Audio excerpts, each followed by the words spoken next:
It's 7:15 in the morning here on the West Coast. The sun is out, and so is the green flag. Reynolds with the advantage as we head towards turn number one. Mitchell in second. Jan Van Leer. Brody Gunter battling side by side for third.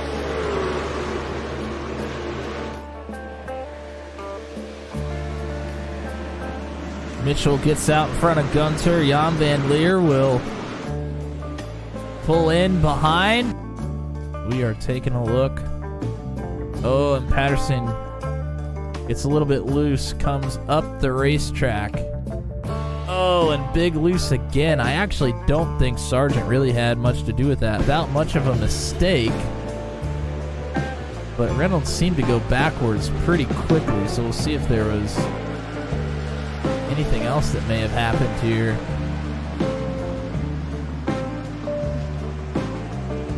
Not really. Looks like he may have just overdrove the corner a little bit.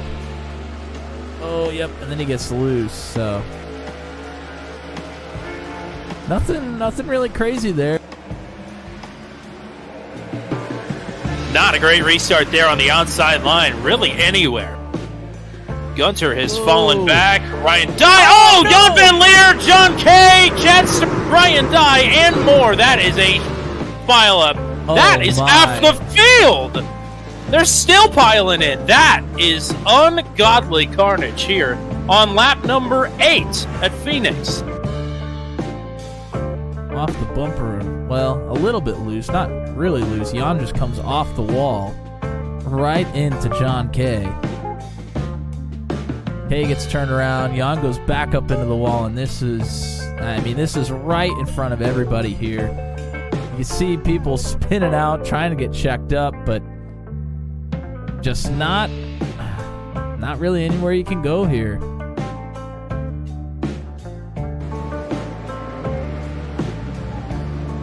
Oh, Clark checks up that outside line big time here.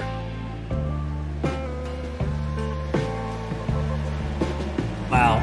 That is a hornet's nest back there. Reynolds dives down underneath of Gunter. Oh, bump, caution. And John Kay, Corey Rutherford, Kyle Zittel, and more. I think Rutherford gets a little bit of help here.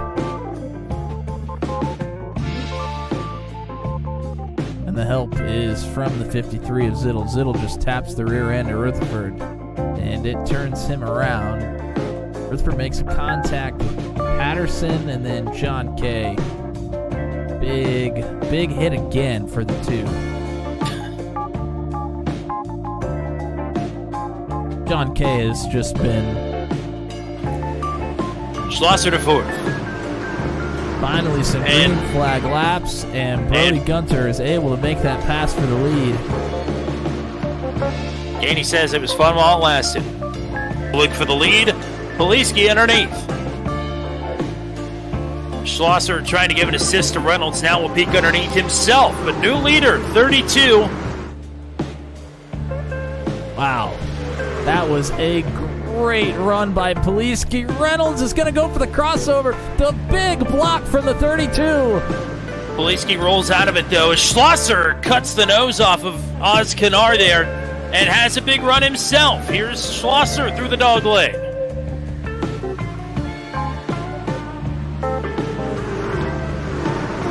Reynolds sends it up top. Poliski trying to get away. Oh, Schlosser hard on the wall. Oh, holy cow, man. He's able to save it. I don't know how. But here is Kadar right behind now. That was a big shot. And now, Nathan Reynolds, less than a truck length behind Andy Poliski. No! Get it out! Wow, what a save! That may be the nail in the coffin for Reynolds, but incredible that he hung on to that truck. Andy Poliski down the back straightaway is going to take the win here at Phoenix, his first of the season. Andy Poliski is back to victory lane. The season, after starting down in the dumps for Andy Poliski, has been on the upward trajectory ever since. Finished just outside of the top 10 at Watkins Glen. Finished just off the podium last week at USA. And now start number 4 in the season, career start number 87. It's win number 15 for the Season 5 champ.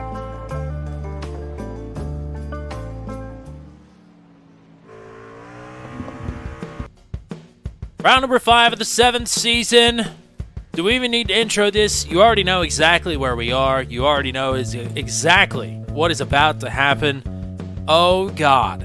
It's Talladega. It's plate racing. It's the Venom Truck Series. It's all about to go down here, and it's all about to happen, as always, on Turn 200. My name is Tommy Cook, and we don't have to wait for him this time. Matt Williamson is here. He is ready to rock and roll. I know, because Talladega is our home away from home, and we're back, baby. That's right, we're back, and boy, not just in the Venom Truck Series, but in the channel, the last few months has been absolutely bonkers on these super speedway races, and boy, do the Venom Truck Series drivers get up for the super speedways. This one is going to be special. Of course, Daytona, just 4 races ago. That was a wild one, and the precedent was set for Daytona at Talladega here. With just a few rounds left to go. Only 3 cautions in that race, if you believe that or not, by the way it finished. But how did that race finish, Matt? Because, boy howdy, it was certainly a memorable one. Well, the lack of cautions was certainly made up for. That's why there were so many drivers left to not end up crossing the line in one piece. If you go back to that race, Ryan Dye, I believe, is the only untouched truck when they cross the line. Literally everybody else behind him either ends up in the grass, in the fence, or on top of somebody else. And it was an incredible sight to behold, but Ryan Dye was victorious. In true super speedway fashion, there have been 4 races here at Talladega in the Venom Truck Series. 4 different winners, but maybe not true super speedway fashion. All 4 of the drivers who have won here at Talladega are 4 of the best to ever do it. 3 series champions and Jeremy McKinnon, who is looking to be a threat once again here tonight. Anything is possible. Anything can happen. Everything will happen. And you need to be ready for it. That's why we're here. We're here to prepare you for battle alongside all the drivers here at the Venom Truck Series. Then we'll get ready to duke it out in the I'll Gladly Stand Up next to you. God bless the USA. 320 kilometer at Talladega. It's around the turn here on Turn 200. A blind knight that uses echolocation, viewing the dark, treacherous world through sound. Trapped in a dungeon, endangered by combatants, where hazards lurk around every corner. Make sound to have vision, or don't and be stealthy. Avoid impaling threats throughout the dungeon to escape. Engage with other prisoners. Broken I've been hearing about. Could you find the key and unlock my cell? Free them to fight back with more allies. Let's take this guy. The dungeon labyrinth has many paths and even more traps. Struggle through the darkness to find your freedom.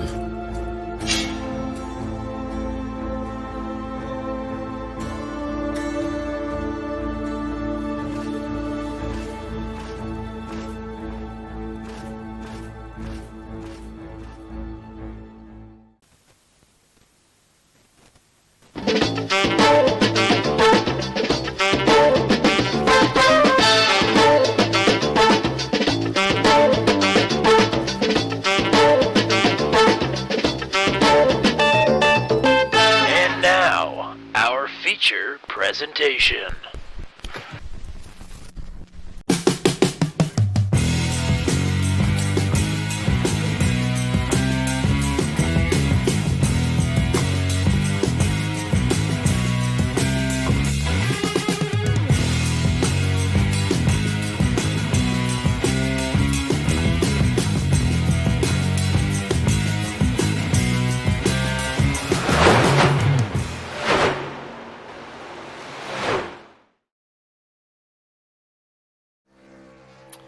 Welcome back to Talladega. It's Tommy, it's Matt. Oh, man.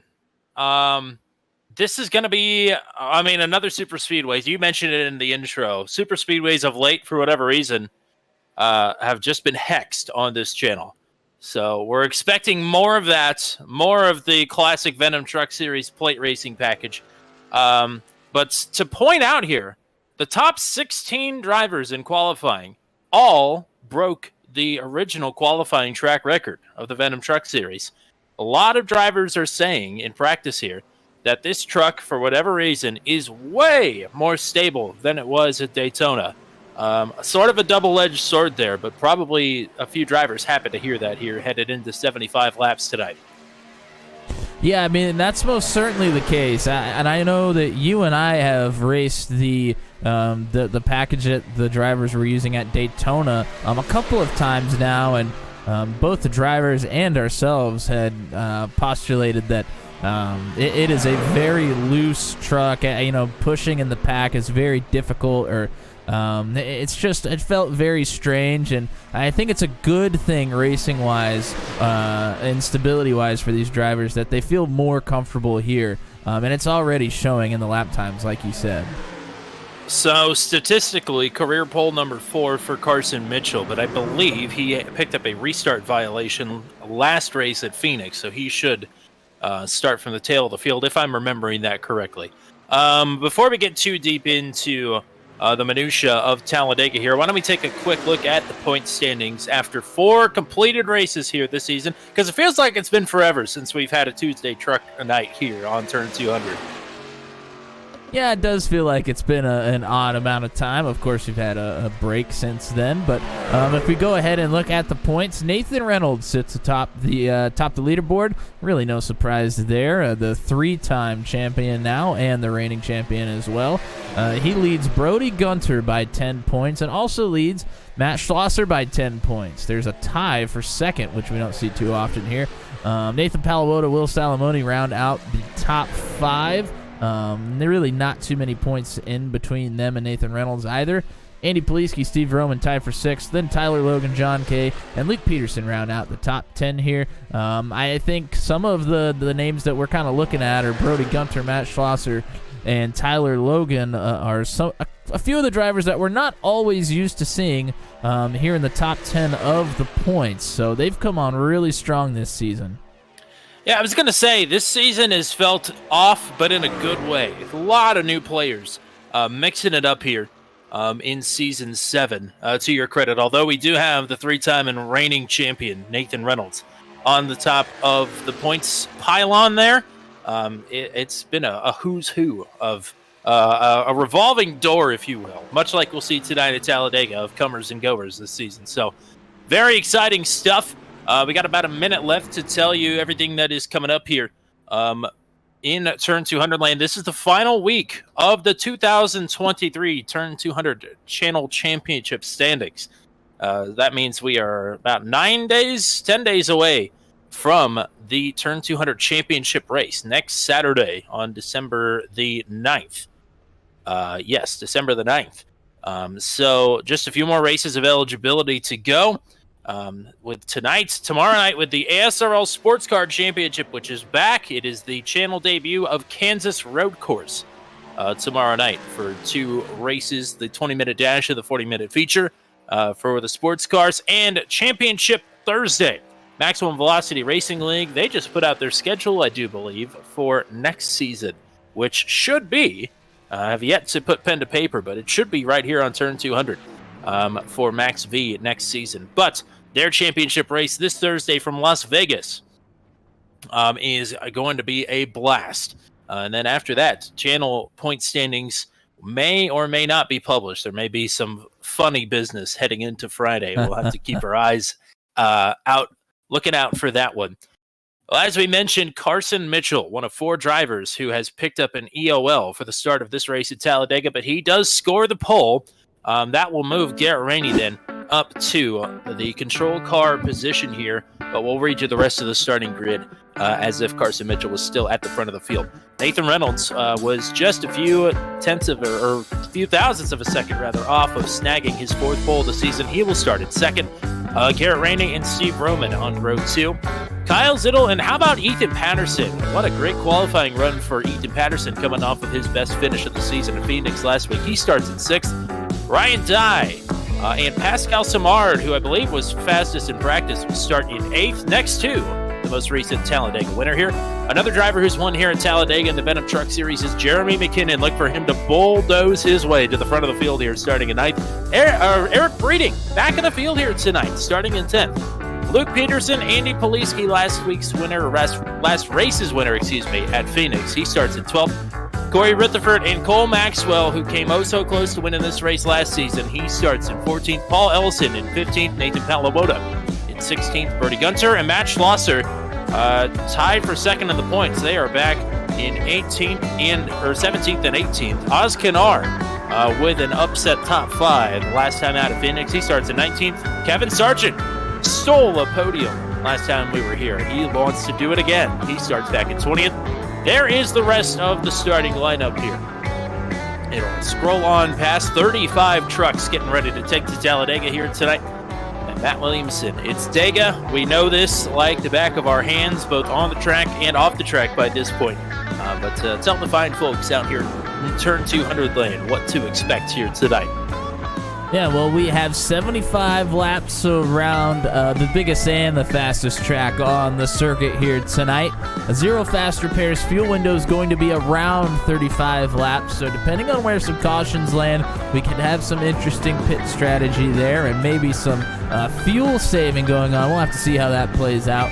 We do get 3 extra sets of tires, which aren't necessarily going to come into a huge play here, but it certainly can hurt or help you in the long run if you don't change them at all for the entire race. So, but the big one here is no fast repairs. Oh, we just about had the big one there down the backstretch, I'm assuming because somebody didn't get out of line in time for their EOL. It really stacked up the inside line. I don't think anybody made contact, but maybe a bad omen here, or maybe we're just getting it out of our system now, hopefully. 35 trucks here tonight. Only 3 cautions with a similar field size here last season. But of course, if you saw the pre-race show, and if you remember back, it was only back in September. The big wahooer, if you will. To finish it out, Ryan Dye made it through unscathed. Nathan Palawoda kinda did. Everybody else did not. And Nathan Palawoda was the only one to make it through the big wahooer at Daytona to open this season. Plate racing, always a spectacle with Venom Truck Series. And we're going to get ready to drink it in once again here at Talladega.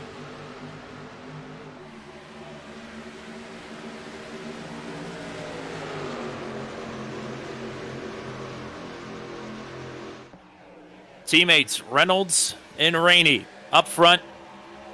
Vroman and Zittel to help. Look who's jumping up top. Not a surprise. Jeremy McKinnon on the move here. And he's got a teammate in front of him, and Steve Roman, who's pushing Reynolds on the outside right now. Those two probably wanting to get Reynolds out front to take the low line, and then the two of them can work together. Another teammate, Andy Poliski, not too far behind. Just one truck in between him and McKinnon as well. That is Brody Gunter. And Gunter, a satellite teammate of that organization, so he is very much where he needs to be as well. Oh, that was a big wiggle there. Rainey and Vroman moved down.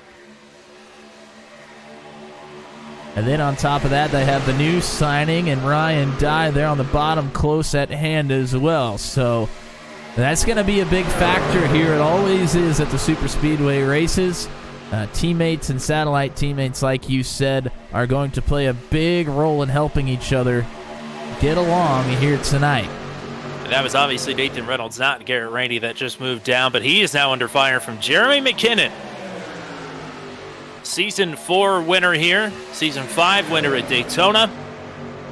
Always a threat when we get to the big tracks. And it'll be McKinnon by a nose.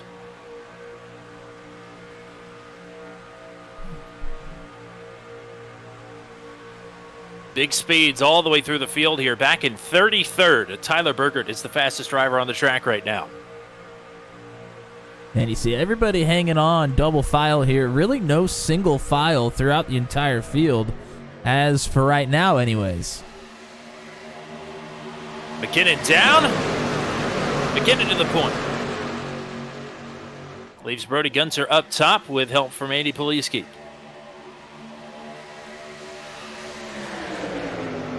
Nathan Patterson's the third driver up in the top line, tucked in there. One of quite a few drivers to get their best finish of the season last time out at Phoenix.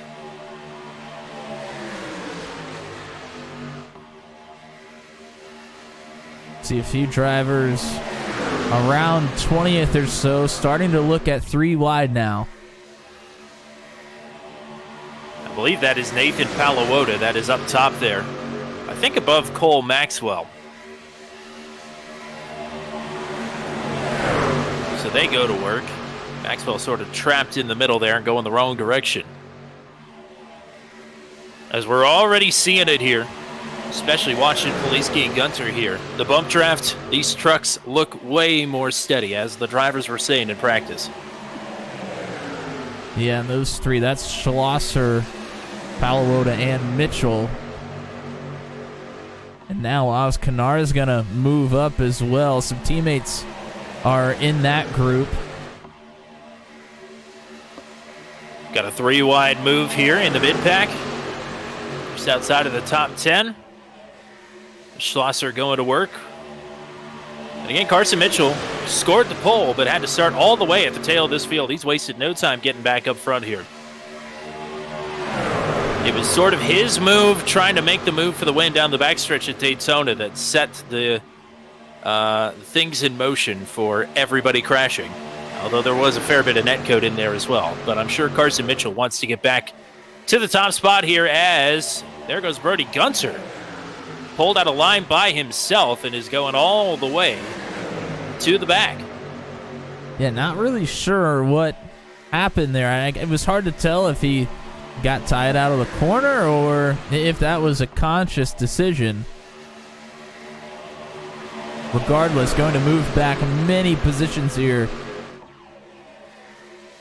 That puts the top 3 on the bottom lane, out with room to maneuver. McKinnon, Reynolds, and Vroman.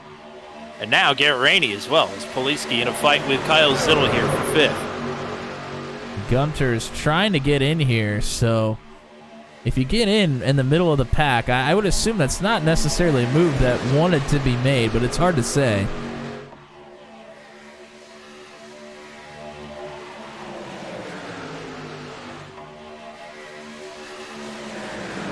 And that outside line, there's been a lot of movement. They've just lost a lot of momentum there, as that third line starting to see some numbers again.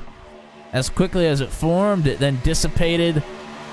Saw that outside line really get broken apart because of it, and now it's formed up again.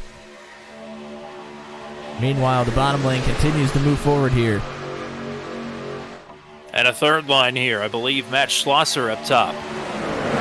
Help from Palawota and Oz Canar. And now here comes Brody Gunter, looking to make up some positions from what he lost.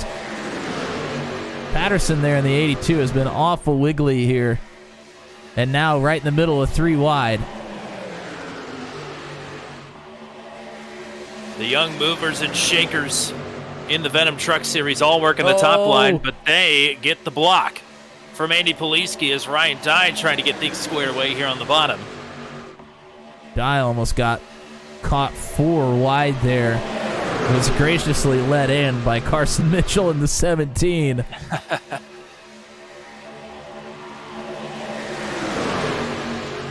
Speaking of Ryan, Gonna bail. Dye, he's gonna go ahead and move on to the back.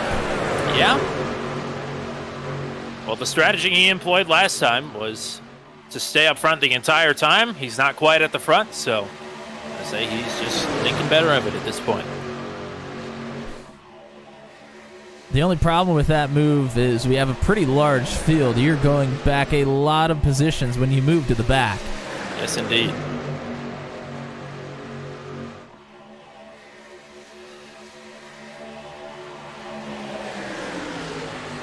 So now it's Patterson that leads the middle here. Pascal Samard doing the pushing there in the middle lane. Andy Poliski's jumped up to the top with Schlosser and Gunter and others in tow.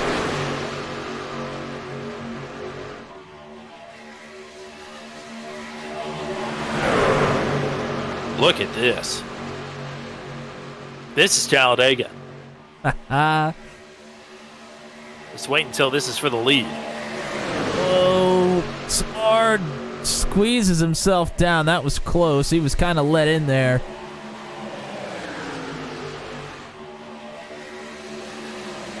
And now Patterson.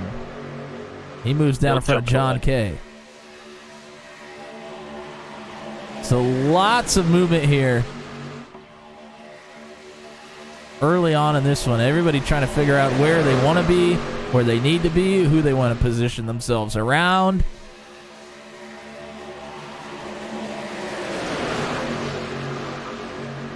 We're in the lockups stage here. We're doing some chain wrestling here. Try and get a feel for what everybody's thinking here. Middle just came with a surge of momentum. There's a lot of race to go here. No reason to push the panic button. Even if you're way out in the back, some of these drivers are banking on being in the back until about 2/3 into this race and then starting to move. Nothing's changed in the top four, although Rainey now with company. Andy Poliski is back with some help from some new friends. Yeah, Cole Maxwell's inserted himself into the top 5 here, pushing Poliski. Let's go ahead and go to a car inside camera with Michael Dean. Nathan Reynolds is not available for the car inside camera here tonight. He is obviously the staple of the car inside cam, as he is the owner of Car Inside, but feeling a little bit under the weather, so opted not to participate here tonight. But we have quite a few drivers lined up for it should we need them. And this is Michael Dean sitting in 9th on the outside right now.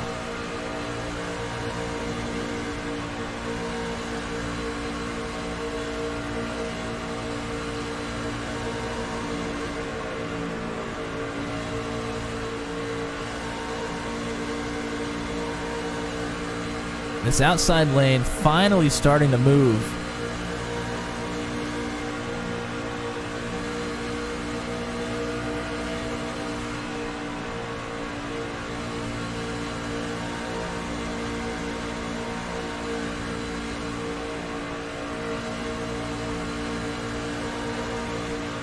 There are a few drivers in this field that are very hungry for wins.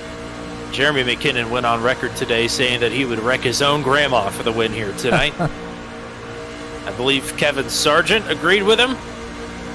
But Cole Maxwell, I think, would certainly be in that camp as well. Now, he's got clear track ahead of him. He might just get that push up to the top spot as Poliski's dropped down in front of his teammate McKinnon. And there's the car inside camera for Andy Poliski as he has dropped down to assume the lead. There's a lot more calm in front of him. You see him just trying to hold that wheel nice and steady. To the left, wiggling just a bit.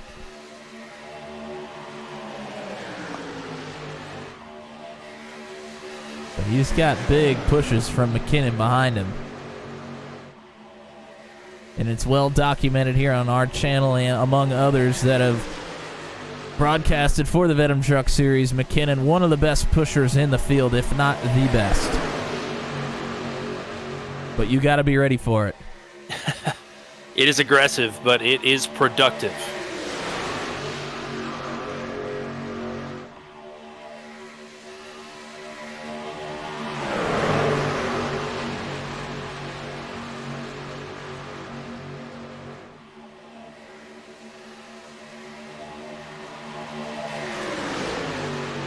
Everybody's still in touch with the lead pack here, all the way back to 35th. spread out over 4 seconds, but they're still well in touch with the drivers in front of them.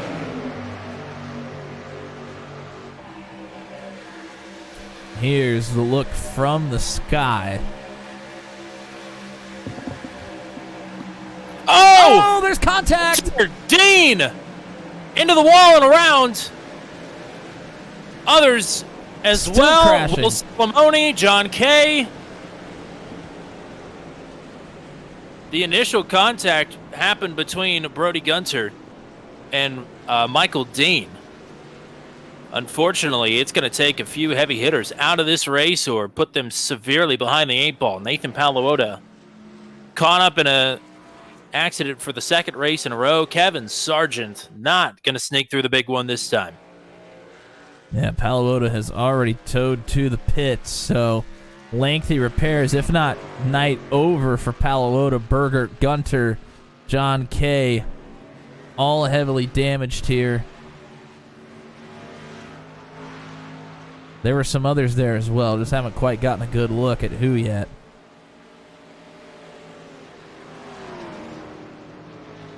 And I was just about to mention how calm it had been. I mean, it hadn't been calm per se, but no crashing up to that point, and it happens that fast.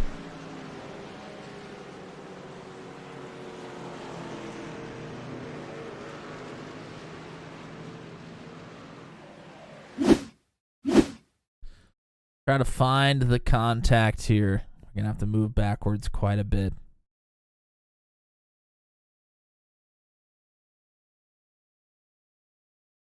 Let's go ahead and back it all the way up to near the exit of 4.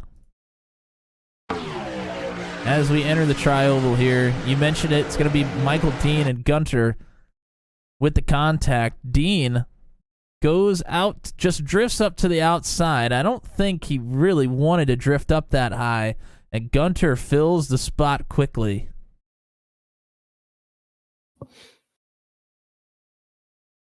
And the contact happens between them as Dean kind of squeezes Gunter down. I don't think he liked that Gunter filled the hole. So those two make contact. Dean gets pushed to the outside. Then Gunter's not able to corral the truck. He's going to go sideways right in front of Brantley Gainey, who we know is very competitive at the super speedways. And this is really going to kick off behind them. If you want to jump back to John Kay, he's really going to get one of the worst shots here. There's big damage with, I think that's Sargent as well. Yeah, Kevin right. Sargent has a meatball flag. But you're right. We're going to have to go back here to John Kay as well. That contact between Sargent and Gunter was very heavy. And here's the 6 of Palawoda trying to get slowed down. John Kay and Borboom go right into the back of him. And John Kay with another big shot from Salamone there. And here's Ryan Dye trying to sneak his way through. He is able to. He had to go down into the grass. But the decision from Ryan Dye seems to have paid off here. Yeah, that would have been right around where he was riding at when he decided to pull out of the pack. So it pays off this time. That unfortunately, this has removed Nathan Palawoda from this race. He has disconnected already. I believe Kevin Sargent, the only other driver to pick up a meatball flag out of that crash, but of course some drivers with some extensive repairs to do. John Kay, Will Salamone in particular. Salamone just leaving the pits. John Kay still in the pits.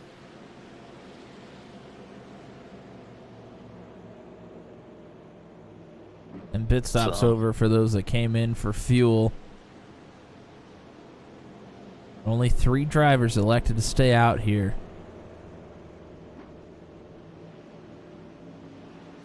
Rainey Zittel and Peterson up front. Steve Roman won the race off of pit road. So he will come out in 4th. Andy Poliski in 5th. Oz Kanar, Carson Mitchell, Cole Maxwell, Nathan Reynolds, and Ryan Borboom now the top 10. I would imagine Borboom would have quite a bit of damage there. That was quite the shot he gave John Kay. Yeah, I would imagine Borboom probably has quite a bit of damage as well. Here's a look at some more of our car inside drivers here tonight. Get everybody a little bit of TV time here. Kyle Zittel, who's going to start front row outside here on the restart. Luke Peterson starting in the 3rd position, right behind Garrett Rainey.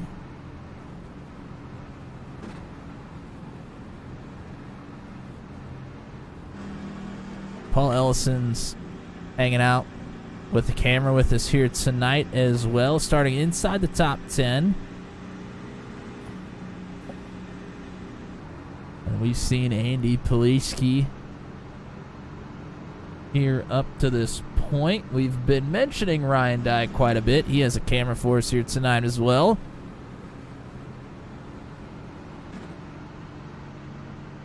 And we have shown Michael Dean. Corey Rutherford, I believe, is the last driver that we haven't shown. He's hanging out here in the back, just waiting for things to unfold, like many of our drivers have so far here tonight. And after that one, it's probably not looking like too bad of a strategy. You get enough people hanging out in the back, all of a sudden, you're not in the back anymore. Also to note, Corey Rutherford is on fuel save mode already. So some of these drivers trying to take all of the advantages that they can. Lap 16 pit stops. It is close. It's close. We'll just put it that way. But again, top 3 did not pit, so we know they will be coming in before too much longer. Garrett Rainey with control of the restart. He gets away pretty cleanly here from the Geico restart zone. Luke Peterson and Kyle Zittel. 3 teammates here, or associate teammates, 1, 2, 3. And they all get in the line. Yep, certainly by design. Those 3 all getting together. Wow, Vroman with big wiggles there off the front bumper of Carson Mitchell. Lots of drivers went single file there for just a short moment. And now things are starting to shake up here. Yes, they are. Wow, There's Carson Mitchell Mitchell and Reynolds. Yeah, Mitchell, I'm not sure he was clear by much when he sent it up in front of Nathan Reynolds. It was not by much, no. Sometimes you give the driver behind you a little bit of a jolt of excitement there in the seat. They might push you a little harder, so not all bad here. Carson Mitchell, another one of these drivers in the Alabama Gang Super Kick Revival Super Stable of 8 drivers. You got 5 of them all here together, 1st through 5th.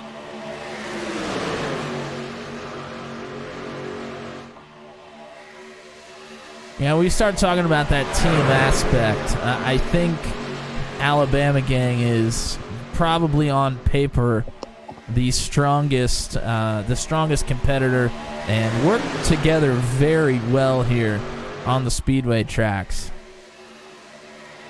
Yes, they are all super speedway heavy hitters. Unfortunately, they're down John Kay, at least for now. John Kay is on the lead lap, it's worth pointing out. 33 of the 35 drivers still running in this race and are on the lead lap. We've only lost Nathan Paluota and Kevin Sargent, as Brian Kay is in the chat. Hopefully John can get the rest of the truck fixed here and make some noise before the end of this one. I know he's tired of not finishing super speedway races, that is for sure.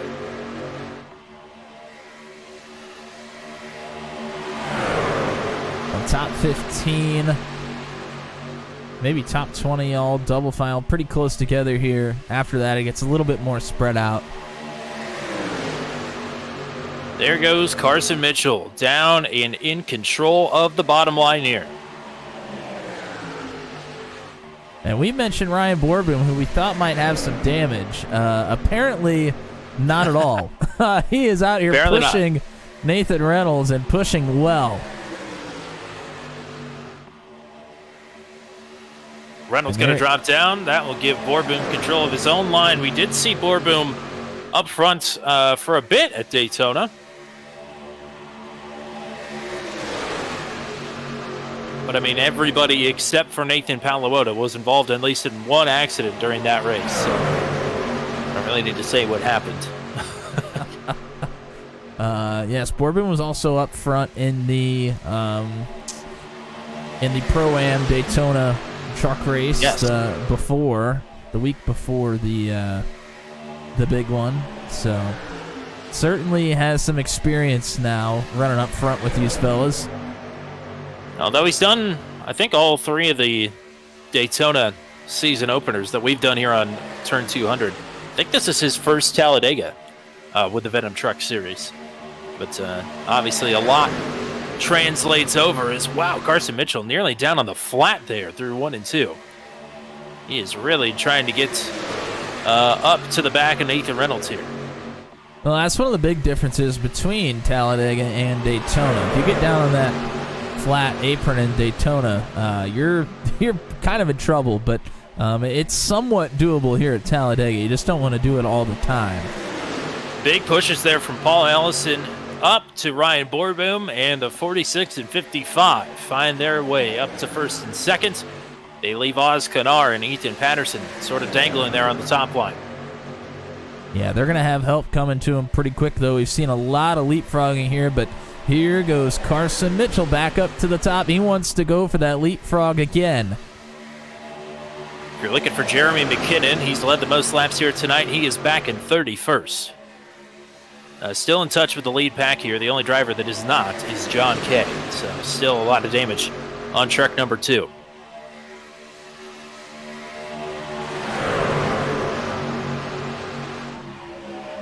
Much of the pack all here together. We'll go ahead and take a look from the heavens with the blimp cam.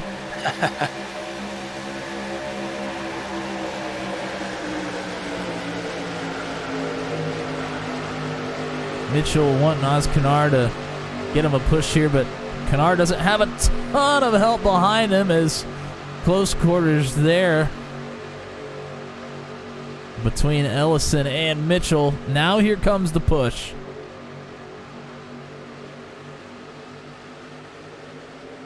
That outside line definitely needs to get a little bit closer together from 3rd, 4th, and 5th on back to really create some momentum.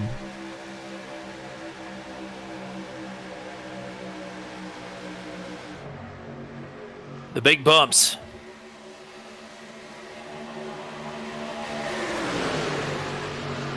And Oz Canar, after a career best 4th place finish last week at Phoenix, had a great run, finished it off well. It was really a great night for Oz Canar. Back up here in the top 5 once again. As Paul Ellison pulls out of line. And Ellison to the point with help from Mitchell. Slick move from Ellison there. Sees the opportunity to get up top. Knows that there's a couple of good pushers there and gets himself out to the front. Now Ryan Borboom looking to do the same. We've seen a cycle of the top 4 get past and then move back to the outside and keep leapfrogging each other here since the restart. I believe Zach Lockett is up here in the top 10. First time we've said his name here tonight. I believe he's got his teammate, team boss, Matt Schlosser, who's fighting for one of the top spots in the points here. Looking for a solid night and looking for a solid team night as well for Interstellar RSV, or SRV rather. You talk about Matt Schlosser. We've already seen it here tonight. I'm sure it's not the last time. He loves running that 3rd line. And it might be a little bit too early to start trying it right now again, but rest assured, when it comes down to it, Schlosser is going to move forward one way or another, and it's probably going to come via the 3rd or 4th line here. Yes, 4th line. Oh, boy. It is doable. It is logistically doable. It is awfully tight. It's pretty scary. You got to have a lot of trust in those around you, that's for sure. And Schlosser and Lockett may find help from two other drivers, or rather, really one other driver up front here. Oz Kennard, his teammate Nathan Palawotas made his exit from this race. Ryan Borboom also teamless, so if you're looking for some drivers who are not afraid to try the third line as this race rolls along, definitely look at those four. And maybe Tyler Logan as well, who is hanging around just inside the top 20 here. He made a lot of noise at Daytona, especially late in the going. Maybe just biding his time as we run right now. He's also coming off his first career top 5 finish in the Venom Truck Series. But up front, it's old tried and true Paul Ellison. And the Alabama gang has led a lot of laps here, and really in super speedway competition in general, the last 2 seasons.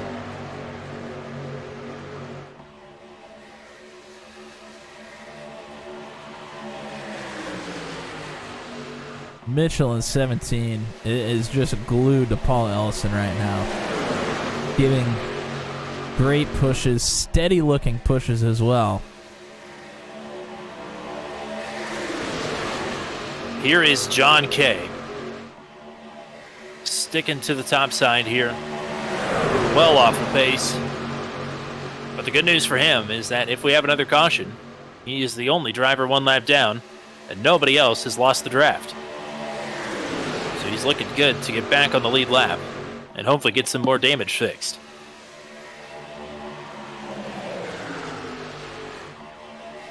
Now, if he goes a second lap down, there might be a problem.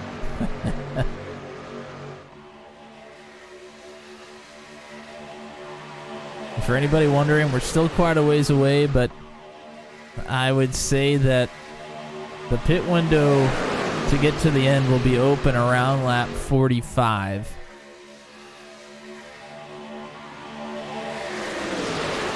Might be open before that, but that's a number kind of in the middle of where he came into pit and when he would likely be comfortable coming into pit to the end. Don't forget, 3 drivers did not pit under that last cycle. Kyle Zittel, Luke Peterson, and Garrett Rainey was the third, I think? I believe it was Garrett Rainey, yes. So they should be coming to pit here probably within the next 5 to 10 laps, if I had to guess.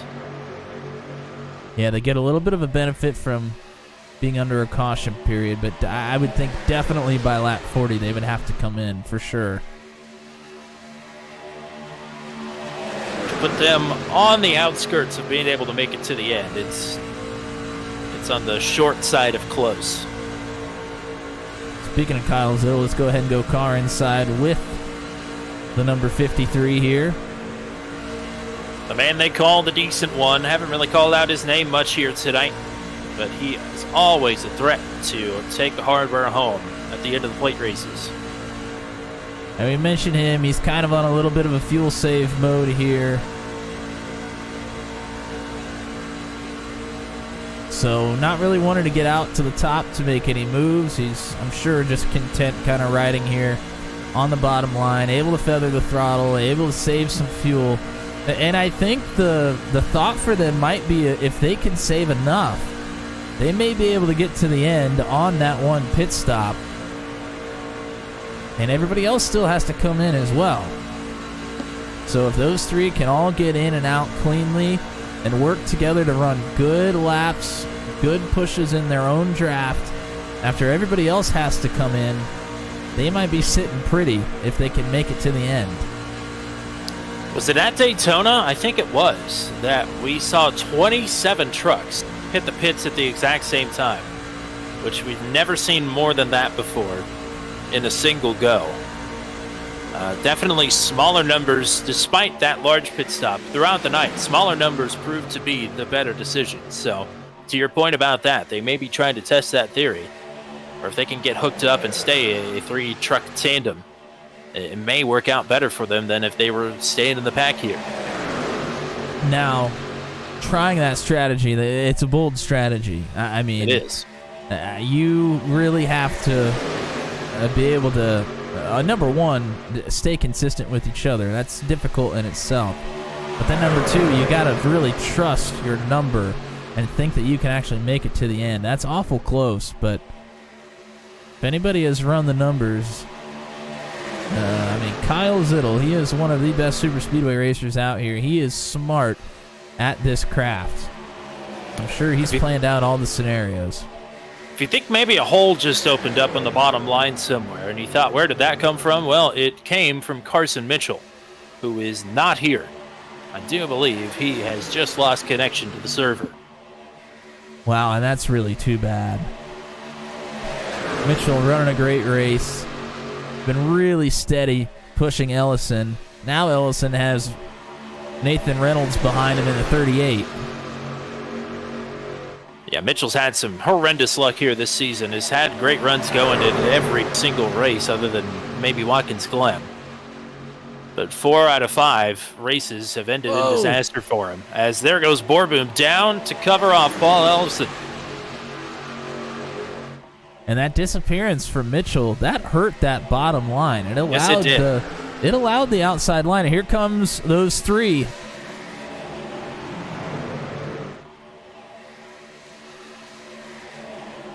Rainey, Peterson, Zittel.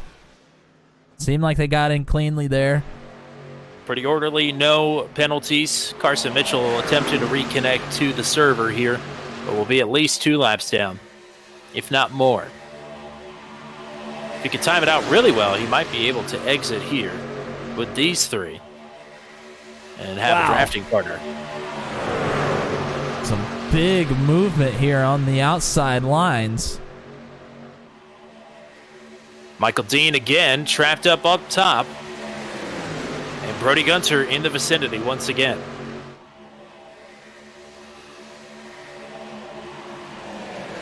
And Jan Van Leer is right here as well. A couple of teammates trying to run that third line to get around some traffic, but some odd occurrences there, as now we see Schlosser and Lockett have moved up to the top side. Lockett's going to lead the second lane here. I believe this is the first appearance in the top 10 tonight for the driver that led the most laps at Daytona, Austin Holyfield. He is going to try and plug that hole on the bottom, as here comes the big run up top. And Jeremy McKinnon is splitting 3 wide up the middle to get up to the back bumper of Brody Gunter. Yeah, we're starting to see some movement now. Everybody was pretty content to kind of ride out, but we're getting towards the back half of this race, and everybody's starting to want to get to their preferred positions. We have pit stops looming as well.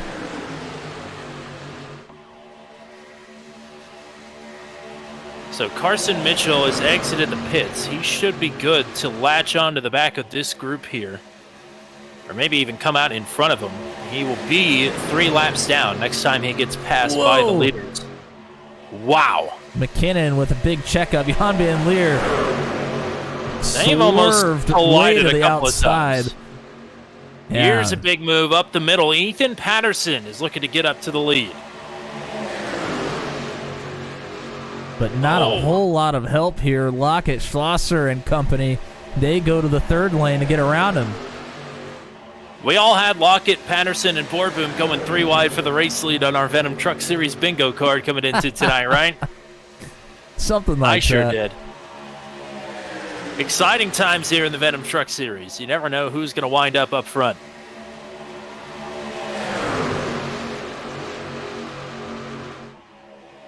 Patterson has help from Gunter and McKinnon in the middle. Top line beginning to fade just a bit, as Borboom still with Ellison and Reynolds behind him.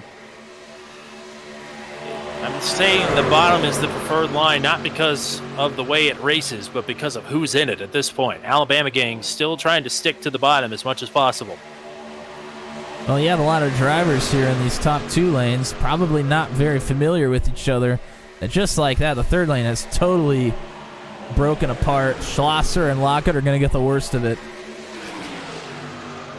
They go all the way to the back. Michael Dean manages to find a hole in behind Jeremy McKinnon, so he tucks into line in 4th on the top.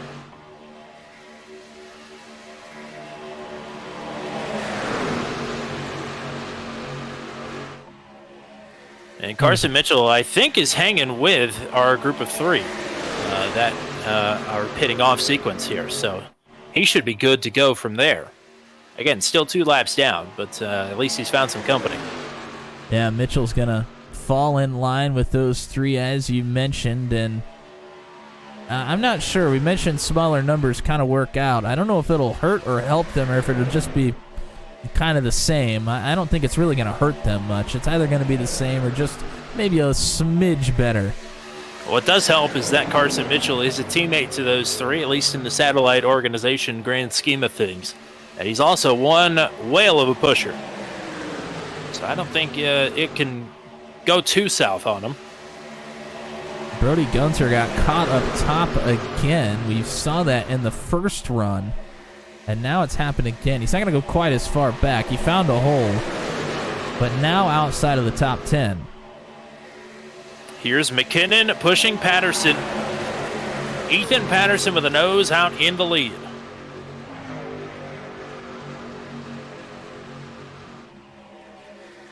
Patterson has McKinnon behind now. Patterson, who's looked a little wiggly here tonight, that is not going to be helped with the 12 behind. It's time to hang on to your britches. It's Ethan Patterson at the line. Ethan Patterson has led his first career lap in the Venom Truck Series. And trying down, not clear. Borboom lets up. Patterson, wow, an aggressive move there to get down to the bottom. And all that does is open up the top for Jeremy McKinnon with help from Dino.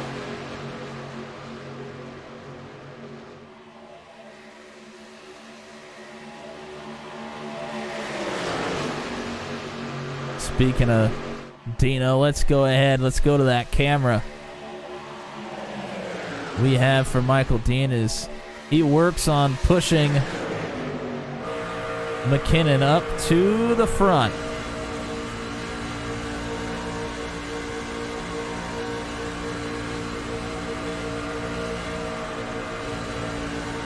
There's a nice push there into 1 to get McKinnon back even.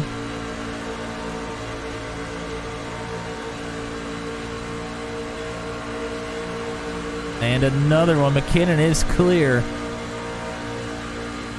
He'll take it. Now Jan Van Leer, Michael Dean, Cole Maxwell on the top line.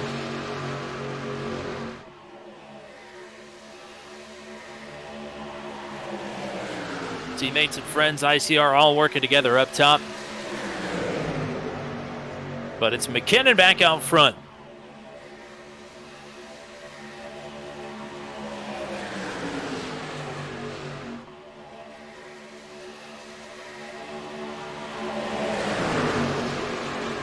Expecting pit stop soon.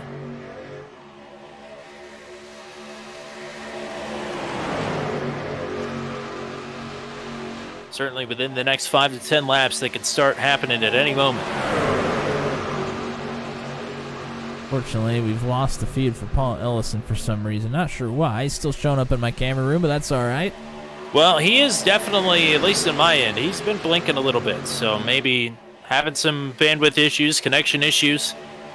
Certainly the car inside should be the first thing to go rather than what happened to Carson Mitchell. And as we mentioned it with Paul Ellison, this inside lane starting to get some separation between them and the outside. I don't think anybody's really looking to pull to the outside right now because pit stops are going to be coming rather quickly. 45 was the number I had in my mind for them to start, possibly, and we are approaching that rapidly.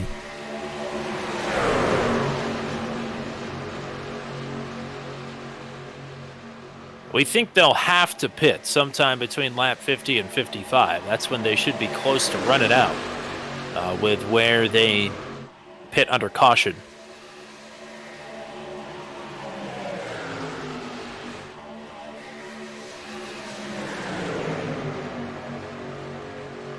Yeah, I think by lap 50, they probably have to come in around 50, 51.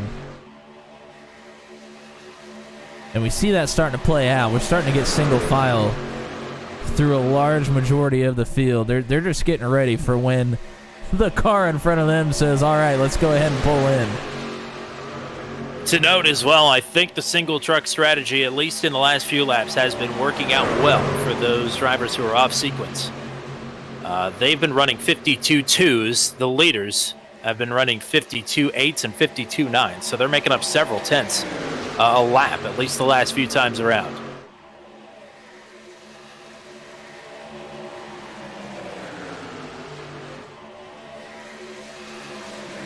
Well, if they get a caution late in this race and they've leapfrogged everybody else, that's going to be ideal for them. Oh, certainly. If they have enough fuel. They may have to oh, there's some contact! Ooh, boy. Jan Van Leer nearly got punted into the wall. Now has Maxwell underneath. That was awfully close. Oh, and Jan Van Leer, the truck with some damage, nearly got up into the wall on his own. Now pulls back into line on the bottom. Well, that certainly has broken things up front here. Pretty much all the way through the field, single file. Will we see any takers this time? Not up front. Not anywhere, actually.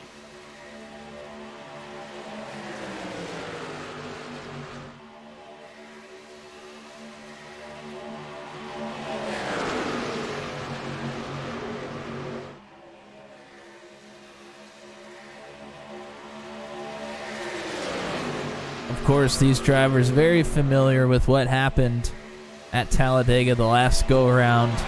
Probably wanting to make sure they have plenty of fuel in the tank should they have green-white checkers. Something tells me you're going to need it. Yes, this has been very much like that last race in that there are still a lot of drivers left. Some calls over the radio. Here we go. Patterson. And is that Ryan Borboom coming in as well? It is, but they're the only two. Looks like maybe Gary Clark as well, but Clark has gone off into the grass. Oh. So penalty for Clark is coming for improper entry.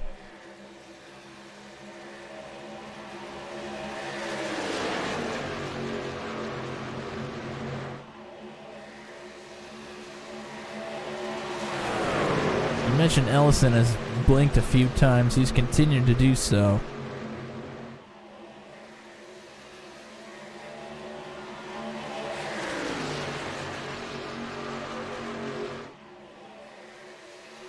We'll see if Patterson and Borboom hitting the pits has opened up the floodgates. It looks like we're going to have multiple this time. Pretty good group, but not a ton. Maybe 10 trucks here.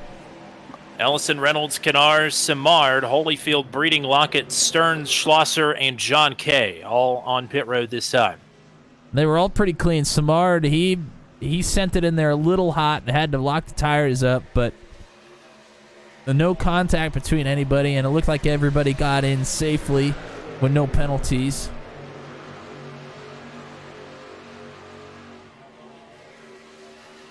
Mark Dillon Jr. just made a move to the middle line. May get hung out here. If he's trying to pit this time, he may be out of luck. We'll see who else is coming this time. Brody From Gunter. second, Brody Gunter.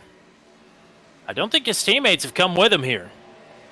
Oh, and Gunter really locks it up after the cone. Wow, this one is not messy. Uniform whatsoever. Gunter, Clark, Dean, Maxwell, Jan Van Leer, Brantley Gainey, Tyler Bergert, Kenneth Grace, Tyler Logan, Kyle Dumig, and they're all going to pay a heavy price for this entry. Part of that was due to the fact that Gary Clark was coming back in for the penalty and was taking his time, making sure that he got slowed down enough, and Everybody else was wanting to get in there hot.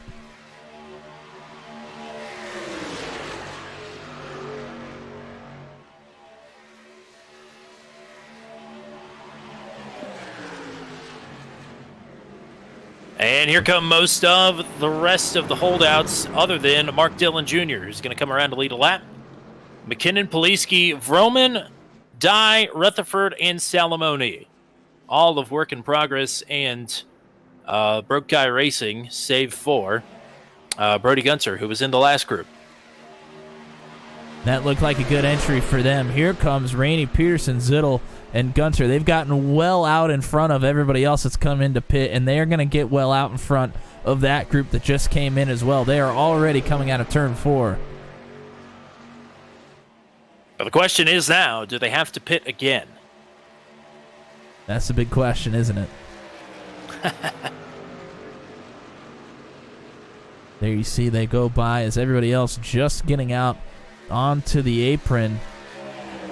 They are going to have a good distance between them and the rest of the field. Yeah, the last few laps before everybody came to pit, they were making a few tenths a lap. So this has worked out well in their favor. Only two things are going to change that. A caution and not enough fuel. Here come these folks that just came out of the pits with McKinnon leading. The rest of the field trying to catch up to them quickly. Should have a lot of momentum when they get to them. Mark Dillon Jr., the last holdout, has been on and now is leaving pit road. But he is going to be pretty well behind, it looks like, even the main pack here.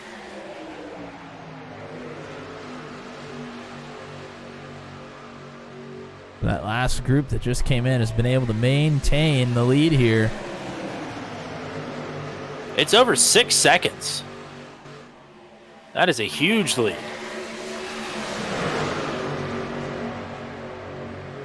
Yeah, that was that was a great move by those three, but of course we've already talked about it. Do they have the fuel? I would venture to say no, but who am I to say? Especially how hard you would have to push with those three, really the four of them with Carson Mitchell, who's not in contention for the win here, at least at this point. If I were those three, I would be lobbying for Mitchell to take the lead.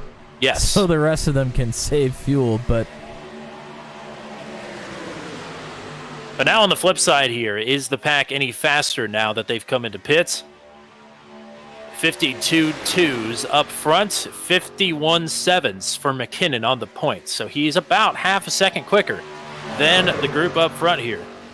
So they are closing the gap here little by little. And plenty of time at this rate to catch and make quick work of the top three. This is an underrated aspect of super speedway racing that we don't get to see play out a whole lot. Greg Biffle had a win taken away from a Talladega employing the fuel strategy.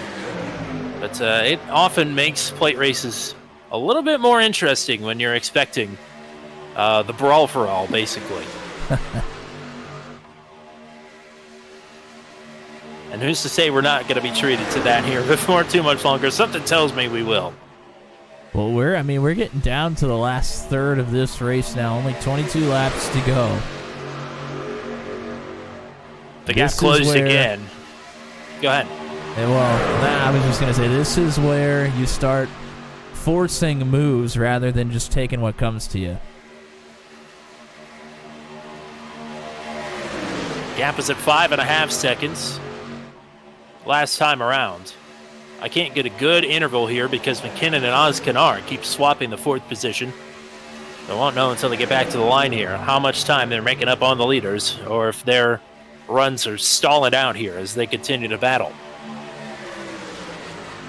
And it's right at 5 seconds, it looks like. So they continue to close still.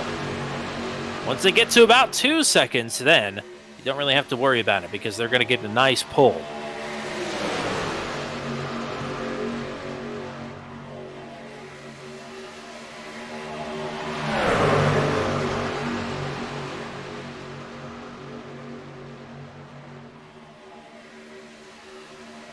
So at this rate, they should catch them with about 5 laps to go. Are we going to make it that far? Are they going to make it that far? Well, Broke Guy Racing are all together on the bottom here. McKinnon, Vroman, Poliski, and Ryan Dye have all found each other. That's a big catalyst in this group moving forward. And also, all of work in progress except for Brody Gunter in line behind them as well. Corey Rutherford and Will Salamone.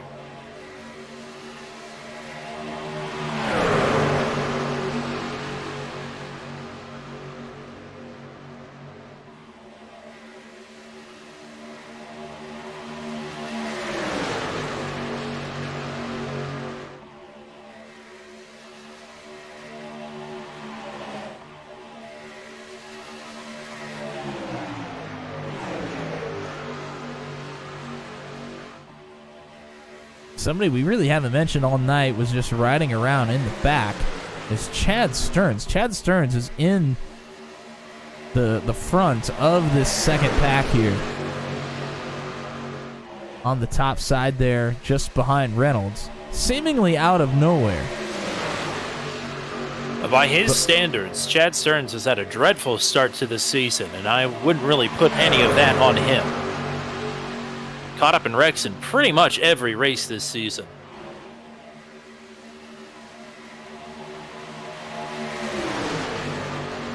Gap continues to shrink from not- the front three. Not by as much. Last couple of laps, they were gaining about half a second a lap, and this last time around, it was only a tenth. We'll see if this time, if they are back on it. Oh, big gain that time, 8/10. It's the power of Chad Stearns. That's the power of all of these drivers knowing that they need to work together right now. Vroman is pushing McKinnon for all he's worth here.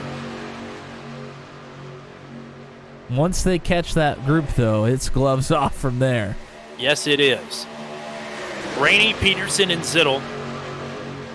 First, second, and third. They have help from Carson Mitchell, who disconnected due to packet loss. He is multiple laps down, but helping his teammates try and stay in front of the angry mob that looms 4 seconds behind them.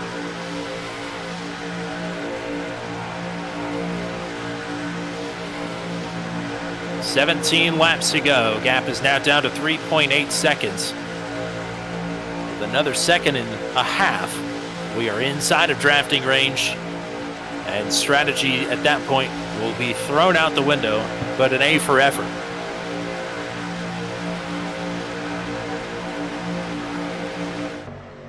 And this could still all fall apart on this group that's chasing. We've seen them have lulls. With a couple more lulls, they may be on the outside looking in when it all is said and done. Well, I don't think they have any lulls right now, and they're getting awfully close to the number they need to be at. They are certainly at full song.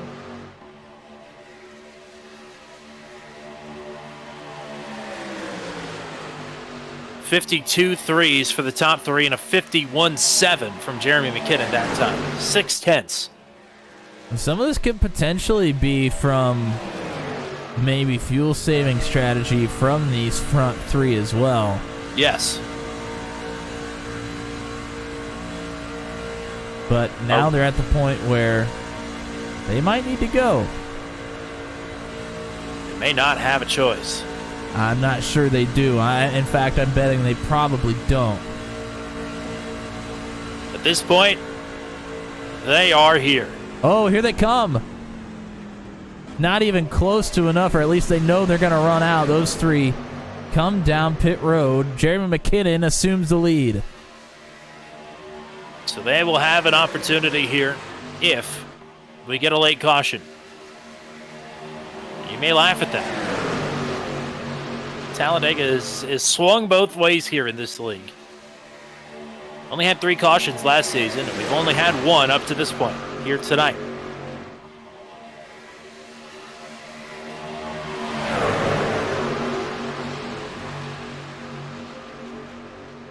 I A would quick imagine. splash and go for Rainey and Peterson. They are away. Kyle Zittel is well behind them. Well, So they don't have enough help. there are some different tools in the last few months as far as automatic fuel calculators and such go with iRacing. And here comes Oz Kennard. Take the lead. He's going to try to block the top. He's going to leave himself in the middle. Got to make the move with certainty, and unfortunately, that is going to cost him. At least for now. He's been up towards the front of this field most of the evening. And may not drop too far back with Pascal Simard there right behind him. He's going to get lucky. Some drivers are going to try to come help. Maybe. Fill the hole for him, possibly, but that was a big mistake. And you said it, once you make that move, you got to stick with it. You can't get too greedy. And that's exactly what Oz Kennard did. He got greedy, trying to block the top after making the move. He's going to get lucky. He doesn't fall too far back here. The intensity is ramping up here. Yeah, that kind of jump-started everybody going, well, it's time to go now. Simard just had a close call there. Still has a close call. Nearly made contact with, I think that was Mark Dillon Jr. on the bottom. Overcorrected, went up to the top, and now is squeezing up by the wall. That middle getting hollowed out really hurt the drivers in the back half of this pack, and everybody's starting to scramble, trying to figure out what they need to do to get that ground made up. McKinnon with the lead, Vroman in second. Andy Poliski battling for third with Nathan Reynolds. We have yet to see a repeat winner at Talladega in the Venom Truck Series. All four of the previous winners are in the top five. Really, the top seven with Ryan Dye. Kyle Dumig has just set the purple lap of the race. Wow, contact between Patterson and that was Carson Mitchell. Mitchell was with that front three. Dropped back once he lost all his help, but has found his way back in the line. Again, there's nothing wrong with his truck. He just had a packet loss while battling for third and is now in the lead pack here, 2 laps down.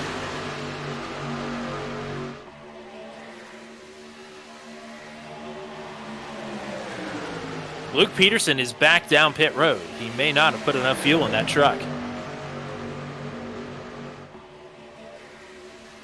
And that is a shame. That will pretty much take him out of it here unless we get all 3 green-white checkers.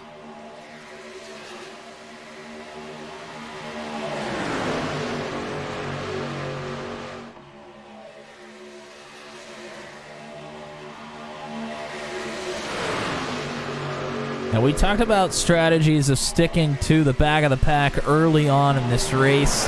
They seem to have worked out. Ryan Dye and Corey Rutherford, 2 of the drivers that stayed about as far back as possible, are now at the front of this pack. And here goes Ryan Dye to the top. Is going to leave the teammates. He found his old teammates, Nathan Reynolds and Chad Stearns. All 3 used to be teammates. They're all 3 on different teams now. Corey Rutherford gladly fills the hole on the bottom, maybe thinking about going to the top as well, but the hole is closing. Don't think he'll have the opportunity. We are with the car inside camera for Rutherford right now. Doesn't seem like he's too concerned about making that move. Very content right now. But you see him looking up in that mirror, figuring out where the runs are coming, where he needs to go, and if there is a move to be made, but oh boy. It's chess match time at 190 miles an hour. And not only that, we have a pack of 4 that are going a lap down here, really scrambling things up with less than 10 to go now. 24 miles to go. Door banging here in the mid-pack. Simard and Oz Kennard have made contact. Matt Schlosser and Zach Lockett, the fastest drivers on the track right now. Trying to bridge the gaps. Rutherford nearly made contact there as well. These trucks going a lap down have really messed things up here. The plans for some have been squashed and now scrambling to figure out how to overcome the adversity. Carson Mitchell's the one you see heading down pit road there. 8 laps to go.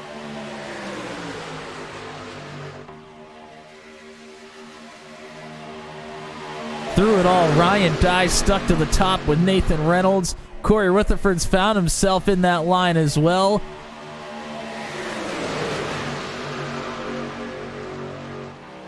Alliances have all broken apart, as they tend to do at the super speedways. They start off nice.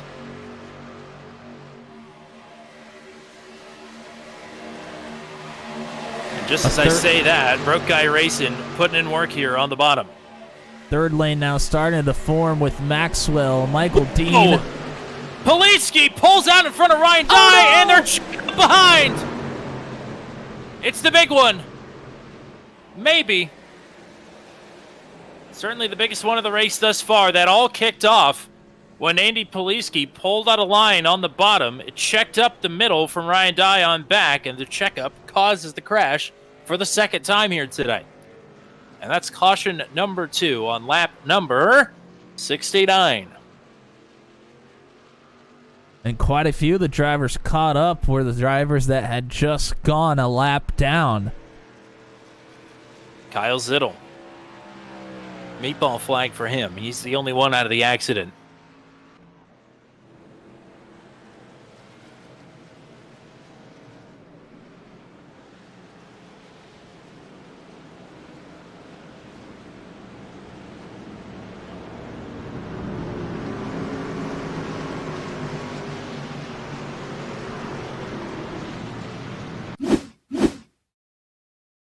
Let's go ahead and take a look at the replay here.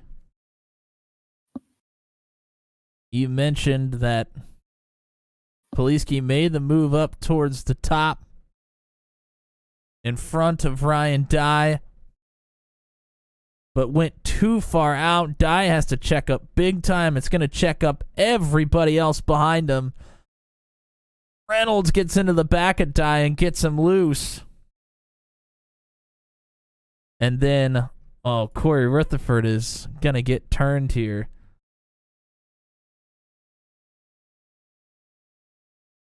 As everybody else comes into the fray, Samard gets into the back of Salamone. That gets him into Rutherford. Rutherford makes contact with Gary Clark. That's where Rainey and Zittel end up going around. More contact on the outside for Patterson. John Kay, who has already had enough at this point, he's into the outside wall. I mean, John Kay is going to be in touch with this pack for literally 8 seconds, and the crash happens around him again. Like, I'm starting to believe his conspiracy theory at this point. Here's the look from the sky.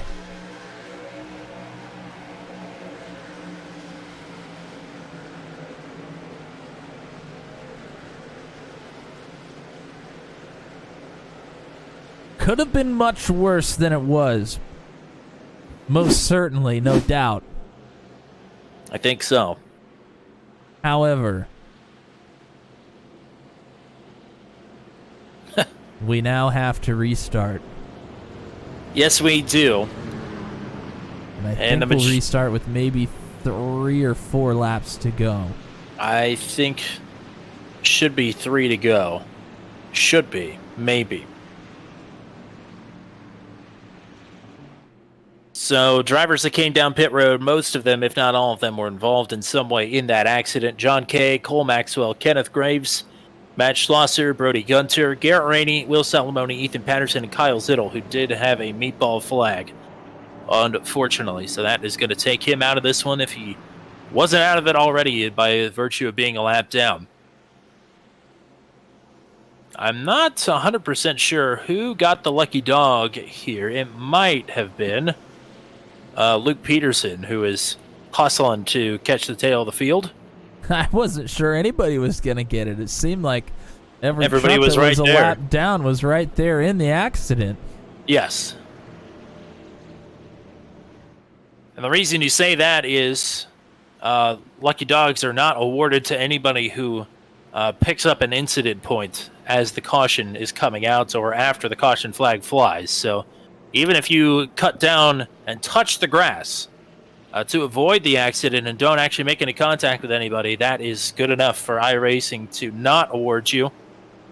And you can't, well, I guess you can manually award them, but they don't in this league. It's a hassle. We'll wait for Luke Peterson to cross the line here. And I still think he's a lap down. So I'm not sure who got the lucky dog then. Maybe it wasn't anybody. Maybe you're right. It could have also been Carson Mitchell, who had just pit, so he wasn't around anybody. He is now 2 laps down. I think it might have been him. By the way, the lights on the pace truck are out. It'll be 4 to go. It's time to get on the phone, start texting your friends, tell them, hey, there's a good one about to blow up in our faces here on the old YouTube channel. You need to tune in. It's about to get dicey. Ryan Dicey, even. We've had 4 races in the Venom Truck Series here at Talladega up to this point.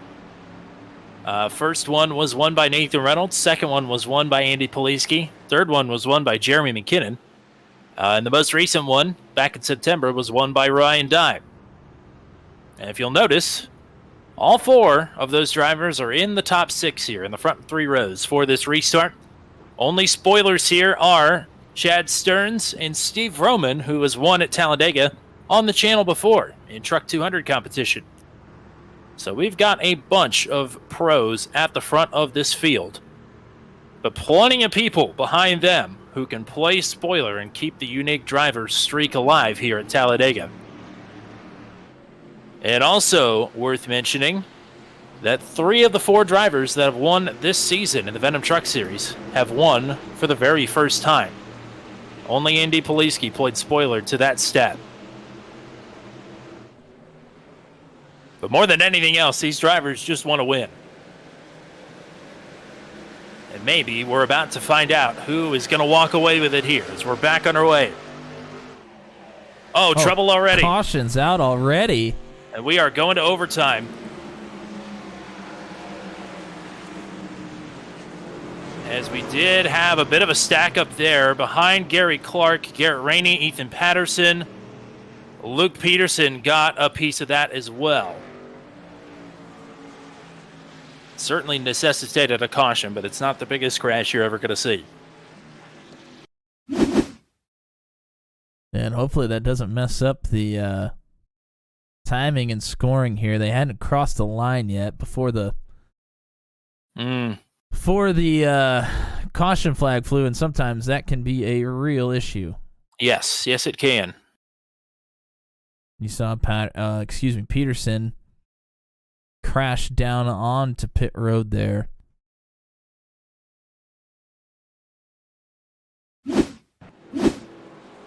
You're right. Not a very big one, but the caution has flown. And now even less laps to get it done. Well, the driver that would have been in position to get the lucky dog once again would have been Luke Peterson, but of course he went spinning there. So it should be Kenneth Graves once we get back behind the pace car here. And we see everybody's hustling to catch the pace truck here. This is what happens when that caution flies before everybody crosses the line. Yeah, pace truck never stopped. I just want to point that out. It just rolled right through pit road.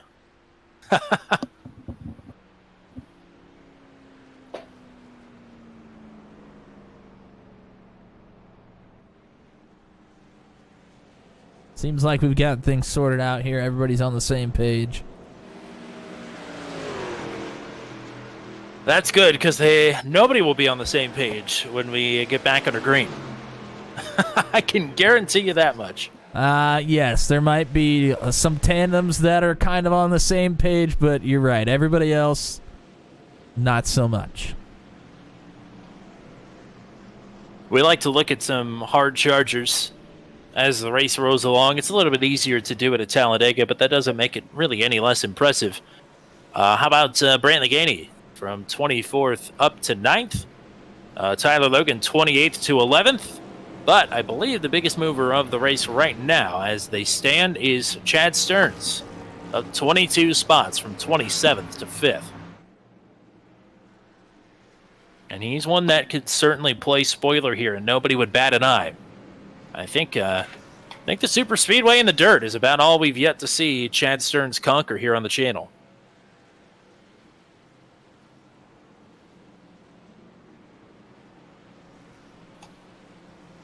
Well, I'm sure the time is coming for them both at some point. Why not today? And it is Kenneth Graves who will pick up the lucky dog. So that will give us 27 trucks here on the lead lap. I believe we have 32 trucks running. As Kyle Zittel is still getting required repairs done in the pits, and Nathan Palawoda and Kevin Sargent are out of this race.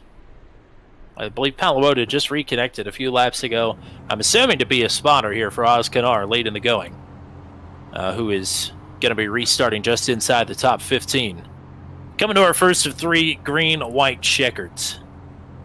Do you miss the feeling of knowing you're lining up here towards the front of the race with a shot to win it at Talladega, coming to a green-white checkered? I have to say that I do. I got a little taste of it there in the Pro-Am at Daytona, and after that one, I was obviously disappointed I didn't get the win. I ended up finishing second, I believe. But yes, yeah, there's nothing like restarting on a green-white checkered, knowing that you have the opportunity to take this one home.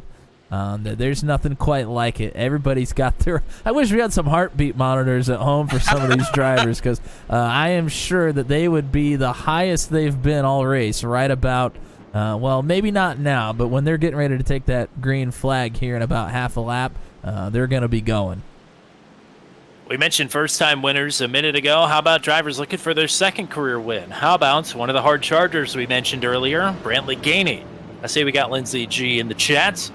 Brantley going to be restarting here from row number 5 with some help around him from Michael Dean and Jan Van Leer. No reason ICR couldn't make a big push here. Why not? Anything could happen here on what could be the final restart of the race.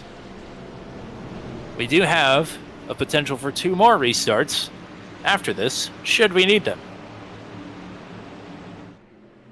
But we're not going to need those, right? We'll let the drivers decide. How about that?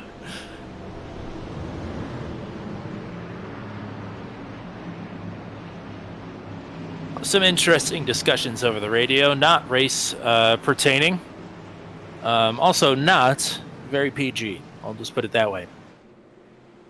But that can happen sometimes here in the VTS.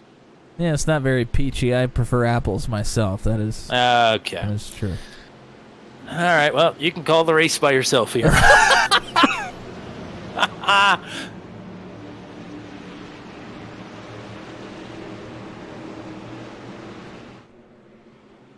Now that's a color commentator for you. And the best in the biz.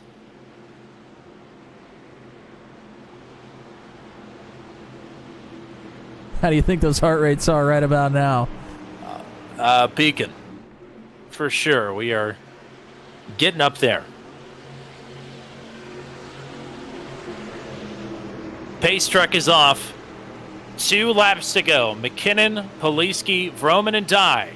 Broke Guy Racing with control of the front 2 rows. Coming to green-white checkered attempt number 1.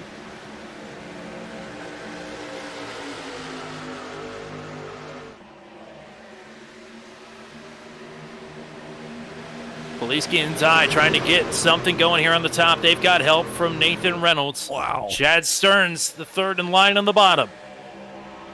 Top 6 have all gotten out front.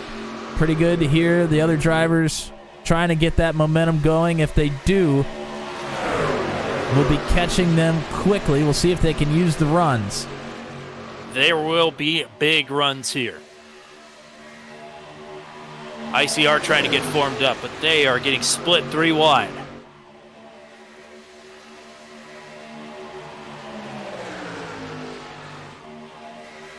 McKinnon and Poliski.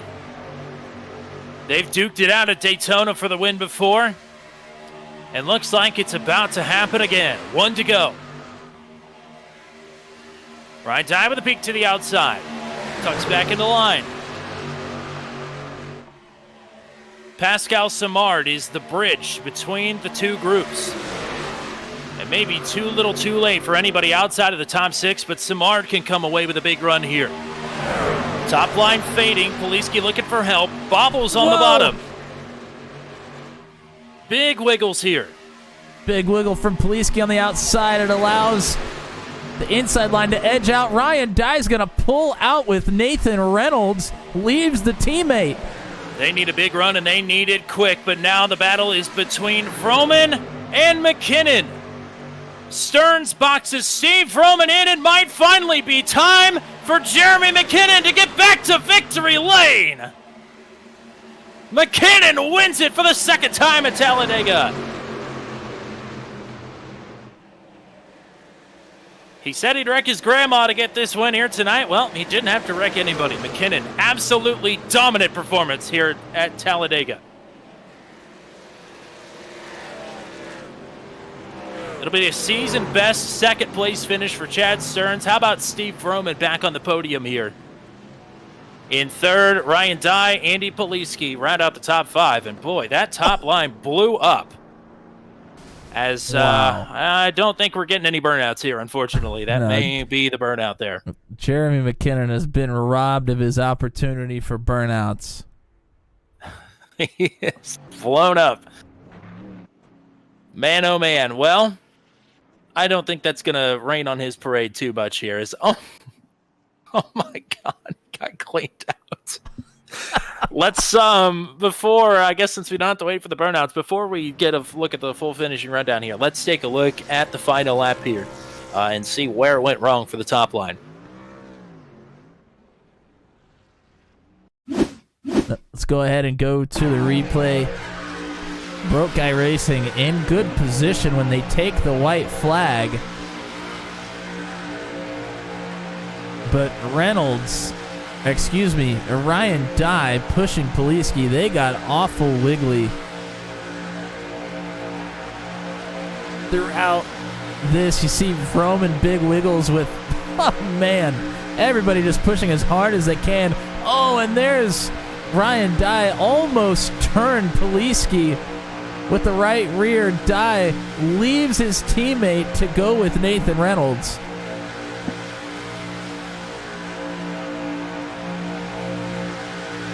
But that move did not work. Stearns moves to the outside of Vroman. McKinnon leads it the entire way.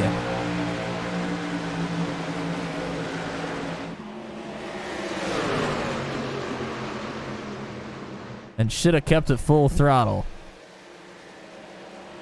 He's going to end up getting tagged by somebody here.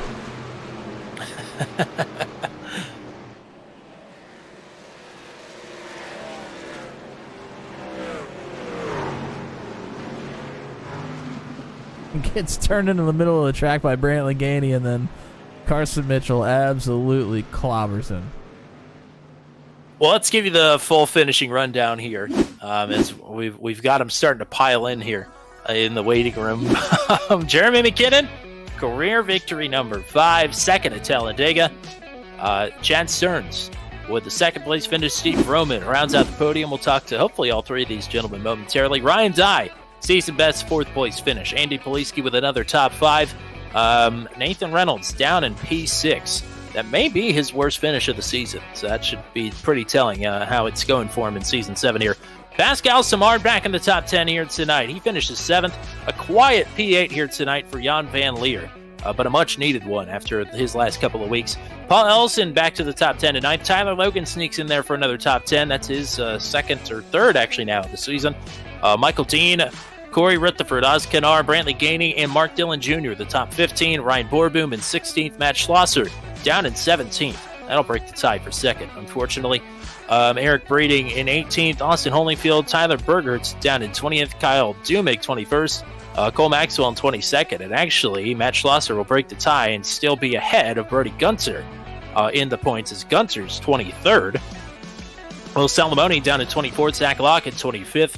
Kenneth Graves, Ethan Patterson, the lead lap finishers, Garrett Rainey, 28th, Luke Peterson, Carson Mitchell through 30th, Gary Clark in 31st, John Kay, 32nd, DNF, I believe, for Kyle Zittel in 33rd, Nathan Palawota and Kevin Sargent, certainly DNFs, down in 34th and 35th. All right, it's time now for podium interviews. We'll bring up your bronze medal finisher here. It is the one and only Mr. Steve Roman. Welcome back to the podium. Welcome back to booth 200. You always are a guy that we keep our eyes on here at Talladega, and boy, I tell you what, it was planned, well executed here tonight for Broke Guy Racing. You guys mopped up here. Yeah, it was. Glad to be back talking to you guys again there, and yeah, we're great to see four of us running up front there, and just tried to make sure at least one of us got there to the finish and crossed the finish line first for the win. Absolutely. I know Jeremy's a tough one to make a move on, but your options became quickly limited there, getting boxed in by Chad Stearns. That's kind of a helpless feeling here at the plate tracks. Yeah, I was going to make a move coming to the finish line there, and then when Chad made his move and kind of took the air off my truck there and pulled me back off Jeremy, I couldn't even get a run. So I just stayed tucked in there and pushed Jeremy to win, make sure we got it for Broke Guy. Matt, what do you got here for Steve? Well, congrats there on the P3, and yeah, just really tough to make the moves there at the end, especially when you got teammates in front of you. But talk to me a little about the truck and the setup. I know that we've had some complaints recently about how loose the truck has been, and it seemed like everybody was very pleased with it here tonight. Yeah, the truck felt really stable. As a matter of fact, even I was able to even push Jeremy in the corners there those final two laps. So it was pretty stable, wasn't loose, and was able to get a good run. Well, nice job here tonight. Best finish of the season. Best career super speedway finish, it looks like, as well, according to my stat book here. So nice job here tonight. Anybody you want to shout out or say hello to? Yeah, of course, our sponsors, None of Your Beeswax Apiary, our teammates at Broke Guy Racing, and thanks to you guys for handling the broadcast here for us. We'll be down in your neck of the woods virtually anyway next week at Bristol. So looking forward to back-to-back good runs for you. But congrats here tonight on getting back to the podium. Thanks, guys. Appreciate it. I know one man who's been waiting quite some time to get back up in booth 200 as a race winner, Jeremy McKinnon. You said you'd wreck your grandma for the win here tonight, but boy, I tell you this much, you didn't have to. You absolutely spanked the field here tonight at Talladega. A well-deserved congratulations, my friend. Thank you. I mean, I know it's your front, or I know it's your play usually to get up front and stay up front, but you lead the most laps here tonight. It was a plan well executed by you and your teammates. I mean, what do you have to say after a night like this? Thank you. I couldn't have done it without Steve Roman standing on my bumper there. Yeah, without him, I don't win this thing. And I mean, things really, especially towards the front, they stayed pretty calm here tonight. We've seen things go south in the last few super speedway races. Were you expecting sort of all hell to break loose there at any point late in the going? I was, particularly on that last lap. I was waiting for all the guys to pushing, 3-4 wide, and I looked in the mirror and it just never happened. Matt, what do you got here? Well, congratulations on the race win, Jeremy. I think a big part of you and your teammates kind of getting out front came on that last pit stop. Seemed like the strategy that you all employed was definitely the prevailer there. When you're trying to decide that together, how do you make that decision of whether you want to go first or last? Is there something that you all have done in the past that you kind of keep going to, or how do you kind of make that decision?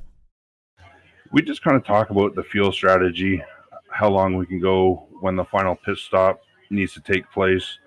and then we just kind of play our cards from there and see how things shake out with cautions and whatnot. And it just happened that that one caution, I believe it was like lap 17, it worked out where we could pit there and then make one more stop. And we tried to play that out as far as we could so that we had enough in case a green-white checkered came out, and it just happened to work out. Well, I think for once I did an anti-jinx. You and I are both Ryan Blaney fans. Of course, you run the number 12. I'm wearing a Ryan Blaney sweatshirt here tonight, so I think I gave you some good karma. Not that you need it here at the Super Speedways. Again, it was an absolutely dominant performance, as dominant as we've seen here at Talladega on the channel before. So, career win number 5. I know you already thanked your teammates, but I'm sure you want to thank some other people here as well from the top step. Oh yeah, I didn't leave it, or I didn't mean to leave out the other guys on my team, but thanks to Andy and Corey and Ryan and all those guys that join the channel and help make these races fun and entertaining, and obviously the wife and the kids for allowing me to do this, and they give me some time to be on my own here, and it's greatly appreciated. Absolutely. Shout out to all the sim wives and sim moms, and shout out to you. It's awesome to get you back up here as a race winner, man. Go party down. We'll hopefully talk to you again here soon. Hopefully. Thank you. And the great twist of irony is I'll gladly stand up next to you. God bless the USA 320K is won by a freaking Canadian. Don't you love it? I love Jeremy McKinnon to death. That's just real funny, though. Anything you want to say here after a pretty calm Talladega, all things considered? Yeah, I mean, they can't all be absolute busters there at the end. We've had quite a few of those as of late, and it was nice to see some different racing here on the super speedways. And boy, what a dominant performance from Broke Guy Racing and the satellite team there. Just absolute great stuff from them. Thank you to everybody that was watching here tonight. I know we had quite a few watching live. Only a couple chatters, Brian K. and Lindsay G. Appreciate you guys hopping in the chat. And thanks to everybody else that was out there watching as well. Yeah, it was a good one, and we got some more fantastic stuff coming up for you this week. Tomorrow we take to the Roval, no, not at Charlotte, but at Kansas for the ASRL Sports Car Championship. That'll be the first. I'm not even sure if we have been to Kansas one time on the channel. So we'll go to the Kansas road course tomorrow night, and it'll be a blast. Thursday night, it's Championship Thursday for Maximum Velocity Racing League. It's Schulta versus Crowder for the title at Las Vegas. It'll be a title throwdown out west in Sin City. So that's exciting stuff. Sunday afternoon, it will be Championship Sunday for the Mission R Top Split Strength of Field broadcast. And we will settle the official title, the first ever official broadcast championship here on the channel. Then next Monday for the Formula Super Series, we are at Mount Panorama. It'll be the Super Formulas around Bathurst. It'll be fighter jets in a gymnasium, essentially. That'll be a blast. And then next Tuesday, we're back here. Speaking of fighter jets in a gymnasium, how about the NASCAR trucks at Bristol for the endurance race on the calendar for the Venom Truck Series? Oh boy, that is not one to be missed. May also be some funny business on Friday evening. You might want to keep your calendar clear if you're looking for something to do this Friday night. We may have something for you. But that is all we got. Appreciate everybody for coming and hanging out with us here. Appreciate everybody who has hit subscribe. If you have not done so already, you enjoyed tonight's broadcast, please consider doing so on your way out of the stream here tonight. But that's all we got for you. Until we meet again here on Turn 200 for everybody with the Venom Truck Series. For the GOAT, Mr. Matt Williamson, I'm Tommy Cook. We will say so long from virtual Talladega, where Jeremy McKinnon has become an honorary American with his second career Talladega victory in the Venom Truck Series. Have a good night, everybody.